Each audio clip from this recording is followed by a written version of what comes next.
In the heart of the Gulf lies the small island nation of Bahrain, boasting a rich history, strategic significance, and a unique socio-political fabric.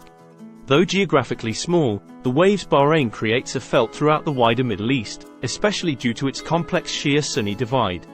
Bahrain is predominantly Shia, making up about 60–70% of the Muslim population.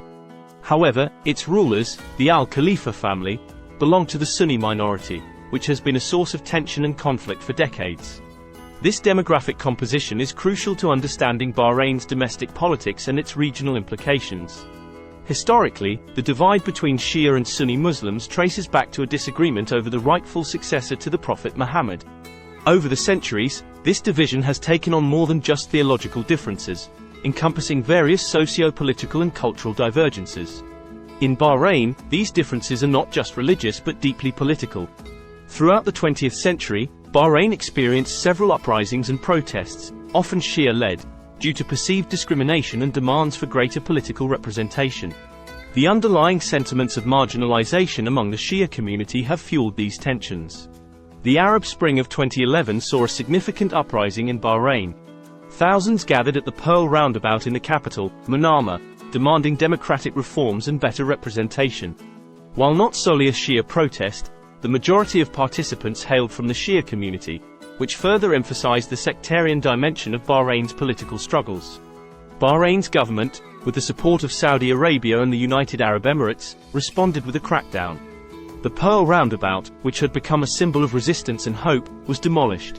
While the government framed the protests as sectarian and influenced by Iran, many argued that the core issues were fundamentally about representation, rights, and reform. Now, one might wonder, why does the Bahraini divide matter to the rest of the Middle East? The answer lies in the strategic game of regional powerhouses, Saudi Arabia and Iran. Bahrain becomes a focal point in their long-standing rivalry. Saudi Arabia, a Sunni-majority nation, has always been wary of a potential Shia-led government in Bahrain, fearing it might provide a foothold for its regional rival, Iran, which is predominantly Shia.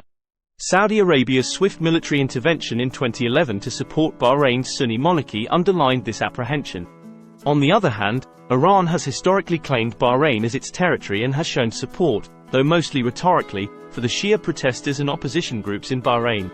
Tehran's involvement, whether direct or indirect, has been a matter of heated debate and contention. Another layer to the regional puzzle is Qatar. Historically, Qatar shared cordial ties with Iran, which often put it at odds with Bahrain, especially given the ongoing Qatar Gulf crisis.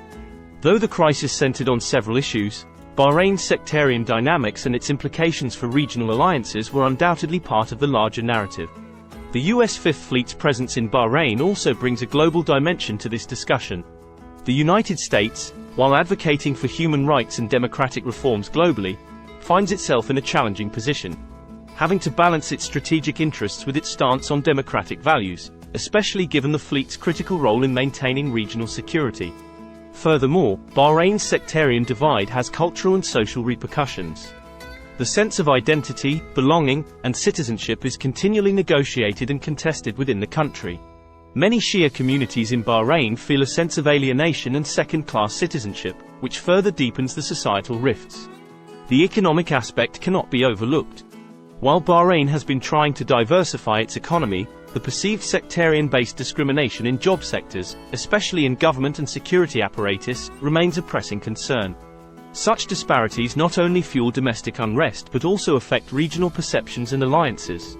Neighboring countries like Kuwait and the UAE, with their Shia minorities, closely watch Bahrain.